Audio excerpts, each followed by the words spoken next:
Hi, how's it going? So a couple of weeks ago, and apologies it's taken me this long to do it, but a couple of weeks ago somebody contacted me and asked me about putting up some safe exercises for somebody who has a diastasis of the tummy muscles. So first of all, just a quick introduction to what a diastasis is. During pregnancy, all right, as your body accommodates the growing baby, all right, the tummy muscles in nearly 100% of women, studies have shown, towards the end of their pregnancy, the space between the tummy muscles here at the center, the linea alba, it's nearly like a tendon, separates, okay, it stretches open, and we need this. This is really important to allow for the growing baby, all right. In a high number of cases, a number of months after the baby's delivery, a lot of them will have reduced back down to normal, but not everybody will. Some people will be left with this gap here in the center of the tummy muscles.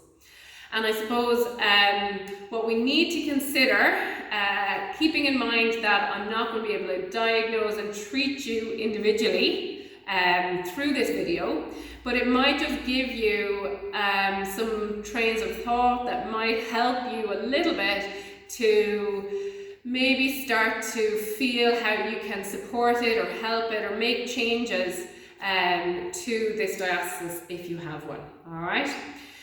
So first of all, if we think about what the diastasis is and we think about your tummy muscles, we really need to look at that deeper core system or unit as a whole. So I just want to spend a little bit of time talking about your trunk kind of as a stability system rather than just think about tummy muscles as a stability system, okay? So if we think about, and I have my little pelvis here, unfortunately I don't have a full kind of skeleton to be able to demonstrate this, all right? But if we just look at the pelvis, all right, and if we think about the tummy muscles in their layers, okay? So the ones that we're probably most aware of or most visible maybe are the rectus abdominal muscles. They attach into the pubic bone here at the front and they run straight up the front of the belly and attach into the lower ribs. Okay, so your classic six-pack type muscles, all right? Not always visible, but probably the ones people think of mostly when they think about abdominal muscles or tummy muscles, okay? So they're the most superficial, they sit right at the front. Deep to that, then we have our obliques, all right? We have internal, external obliques. One goes one way, the other goes the other way, okay? And again, these attach around the front of the pelvis and they go right around to the lower back, and the external obliques go high enough up the front of the ribs as well, all right? So they're a much bigger, longer, wider muscle than we sometimes give them credit for. And they wrap all the way around and into the lower back, okay? So they form a huge stability role in keeping the trunk steady. All right, so two directions, internal and external obliques. So they're the next two layers. We've rectus abdominal, external obliques, internal obliques, and then deep to that again is our transverse abdominal muscles. Okay, and the transverse abdominal muscles start at the lower back and they wrap all the way around and attach into that linea alba at the front of the belly.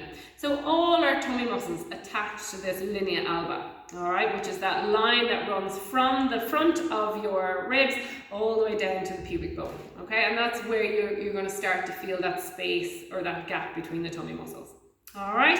So there's 4 layers of tummy muscles, okay? Now, other than that, if we look inside the pelvis, so imagine the tummy muscles are wrapping right around the pelvis here.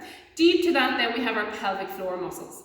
And they run right from the tailbone all around the inside of the pelvis and around to that pubic bone to the front. All right, so they form the base of this support unit.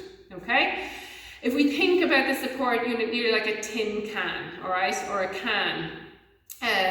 The base of it is the pelvic floor, around it is the tummy muscles, and in the back, those really deep multifidi muscles that run down the length of the spine. And then at the top, all right, we have to form this kind of full unit. At the top is our diaphragm, okay? And if you picture the rib cage here, our diaphragm runs all the way around the inside of the rib cage, all right? So it nearly forms a little bit of a mirror to the pelvic floor muscles. And that idea of them mirroring each other is really, really important, okay?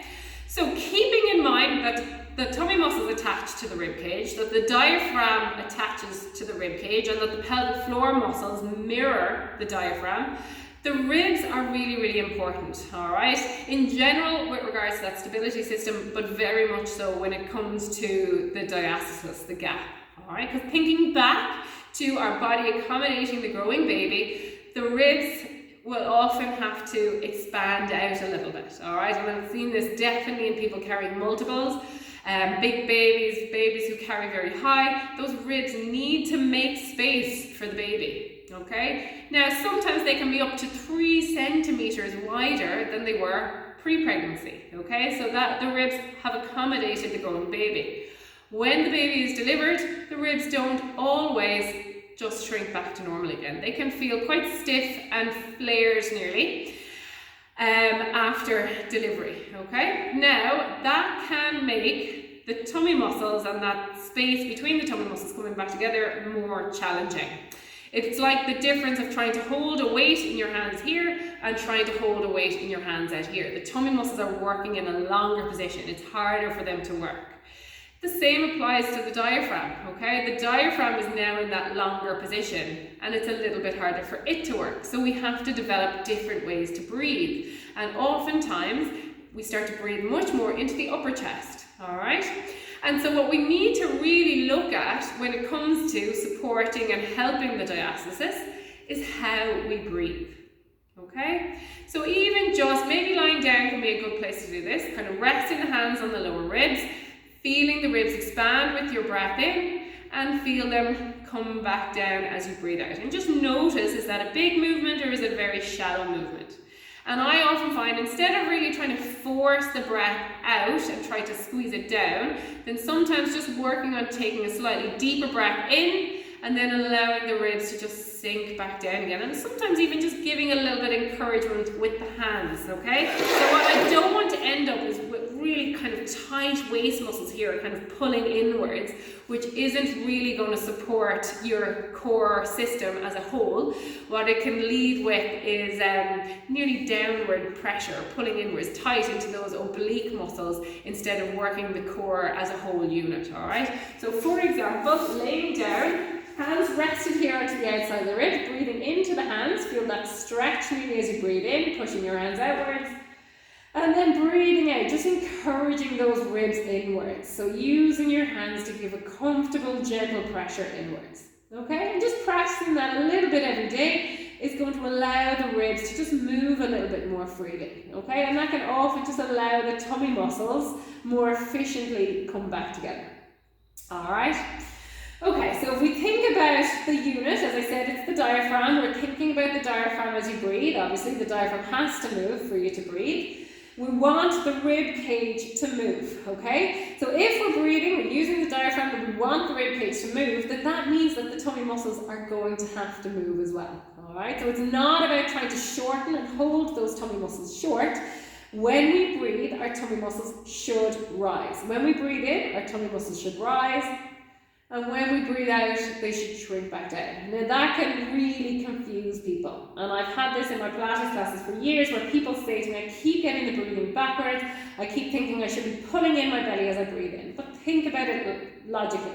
As you breathe in, your lungs are drawing air inwards. Your lungs are expanding, okay? Your diaphragm moves down to accommodate and to help to draw the breath in. So if your diaphragm is moving down into your belly, you've got all your organs here. You've got your gut, your liver, your stomach, all of that in here. Where is that going to go? All right, to accommodate the diaphragm coming downwards, the belly needs to rise. Okay, so maybe just resting a hand onto your belly, start to tune in with your breathing, and you should start to allow and feel the belly rise and fall. I don't really want to force this too much. Just start to focus on that rhythm a little bit. Okay? At the same time, all right, whether or not you do or don't have any pelvic floor dysfunction, any leaky bladder, any leaking of stool or wind, it is really, really good to feel that same rhythm down into the pelvis. Okay, and if I just show you the base of this pelvis, not the best pelvic model in the world here, it's a little bit twisted, so don't be too worried about it. But if we just focus on the diamond at the base of the pelvis, so we've got the tailbone at the back, your two sit bones, that if you were sitting on a bench or something firm, you would feel them digging in through the bum cheeks, and the pubic bone to the front, okay? So if we think about that bony diamond, often thinking about the bones, it's easier to form that visual of what's going on rather than the muscles, because the muscles are internal. It can be very difficult to form that mental image in your head, but the bones you can feel the bones, and that gives you maybe a slightly easier starting place. Okay, so if we think about that diamond shape, as you breathe in, we want the belly muscle to rise slightly, we want the pelvic muscles to move downwards. So if we think about the attachment point of those pelvic floor muscles, the sit bones, the tailbone, the pubic bone, if we think of them expanding with your breath in, that's going to encourage that downwards movement of the pelvic floor. If you think about the opposite to that, then the breath out, we're picturing that diamond shape shrinking back together as the tummy muscles gently come inwards, all right? And just focusing on that breathing, that expansion of the belly muscles and pelvic muscles and that recoil of them just helps to build this mobile, dynamic system where the tummy muscles and pelvic floor muscles and diaphragm muscles are all working together, okay? And then we talked about the breath being into the upper chest. All right, so as you're breathing, and you can do this lying or you can do it sitting or standing, what I want for you to think about is the lower rib cage, okay, the whole way around. As I said, the tummy muscles go all the way around and into the lower back. So we want them to be mobile all the way around and not taking all the strain and all the movement to the front. All right, so if we think about the lower rib cage like an umbrella, expanding in all directions as you breathe in, especially paying attention to the back and sides. All right, and sometimes taking a slight lean forwards can really help with this. Standing if you find your hips can't comfortably take you this far. And you're drawing your breath into the back and sides of the ribs. So two nice images that I use sometimes to help this is thinking of your hand accordion inside the ribs, causing the ribs to open outwards as you breathe in, or thinking of a mouth at the back of the rib cage yawning open. I think this is quite a nice one. So yawning open at the back of the ribs as you breathe in, and then just that sinking back down as you breathe out. And sometimes because we don't see the back of the ribs, it's very difficult to connect with it. So maybe reaching the hands into the back of the ribs like that, or even taking something like a scarf or a towel, wrapping it around the back of the ribs, or even just pulling the t-shirt forwards, just so that you've got this tactile sensation to the back of the ribs, so the ribs know that that's where you want them to go. You want them to go backwards and outwards, okay? And it can just help you connect with that a little bit more. Okay, so just working that breath in can really help to promote just a bit more of a functional, more normal, more supportive, dynamic core system to help your trunk to stabilize, which also helps to bring about the togetherness of the tummy muscles at the front. And keep in mind that to reinforce this tendon, okay, so same as we would if it was an Achilles tendon or a tendon in the knee, we want to load it, okay? So if the tendon has become weakened from the stretch during the pregnancy, then to reinforce it, we do need to load it. So we don't want to avoid doing any strengthening of the tummy muscles, but we want to make sure that what we're doing, that the tummy muscles are coping with it. And if you start to see this dome or this lift up in that space between the tummy muscles at the front, then you know that the exercise at the moment is too difficult. Okay, so for example, I'm just going to show you one example here of an exercise that you could work to try, okay? So lying down onto your back, all right? Alignment is important here. So we said we don't want those ribs flared up. So if you're lying on your back and your ribs are shooting up to the ceiling here, that's going to make it really, really difficult for the tummy muscles. So maybe placing a pillow, I've just got a folded blanket here. I'm going to double it up underneath my head, so my head is slightly lifted, which is going to allow my ribs to just melt downwards a little bit, okay? And we want the pelvis to be in a nice alignment here. So what I normally talk about is a clock sitting on the front of the pelvis, 6 o'clock at the pubic bone, 12 o'clock at the belly button, just rocking the pelvis forwards and backwards a few times until I find a level position for that clock. And if my ribs are melting downwards, kind of flush in line with my tummy muscles, and my clock at the front of my pelvis is level, then in lying I'm in a really nice alignment here. A position that optimizes how my tummy and pelvic muscles are going to work together, and my diaphragm. Okay, so just taking a few breaths here, feeling that connection, feeling the rhythm of the movements, belly muscles rise, pelvic muscles lower as I breathe in, pelvic muscles lift, tummy muscles lower as I breathe out. Alright, so just feeling that rhythm first. And then a nice challenge for it would be, for example, lifting one leg. Okay, and because it's a little bit easier to start with, I work on breathing out. So I'm breathing out, and we know the pelvic and the tummy muscles are shortening as we do that. Okay, so we're making it a little bit easier. Ribs are coming down, so again, making it easier for the ribs, and then lifting one knee up. Okay, so resting one hand onto the belly, lowering that leg down, and then taking the same to the opposite side. Take your breath in, get that little bit of a stretch, and then breathing out, feeling that shortening, that lifting through the pelvis, flattening into the belly, and lowering back down. Alright, so a really straightforward exercise. The tummy muscles have to work to stabilize the trunk as I lift the leg up. So we're getting a little bit of load onto those tummy muscles and onto that tendon in the center. Okay? What's another version, or another nice exercise, is something like a heel slide. So as I slide one leg away, the tension is moving away. Rather than moving towards me, the load is moving away. So I get a little bit of a tension lengthways on the tummy muscles. And that's another nice way to make sure that the tummy muscles have to work. I'm getting some tension on that tendon in the center, and then I'm sliding back up, making sure that I'm not getting that dome into the center of the belly. And I can do the same with the arms, reaching the arms overhead, making sure I'm not getting that dome in the center, and then lifting the arms back up. Okay, lying on the floor is a really straightforward place to start, but definitely you want to transfer that over to kind of sitting or standing exercises as well, which are much more functional. Okay, so that's just a little bit about loading and strengthening. Alright, so the last thing I'm going to talk about with regards to the diastasis of the tummy muscles is what else might be pulling the muscles apart. Okay, so we've talked about the ribs, we've talked about the potential that the ribs are a little bit flared, but also if there's tightness in the muscles. So for example, if you've been trying to do some strengthening, or just the fact that in the months after having a baby, what we have to do, our effort, is greatly increased because we're having to lift and manage a lot of equipment that we wouldn't have had to do before, including the baby, car seats, buggies, etc. And oftentimes, the more than training for a marathon, we're going to end up with tight, sore muscles. Okay, given the fact that the tummy muscles were in a much weaker place to start with. So doing something like a little bit of belly massage can be really, really helpful.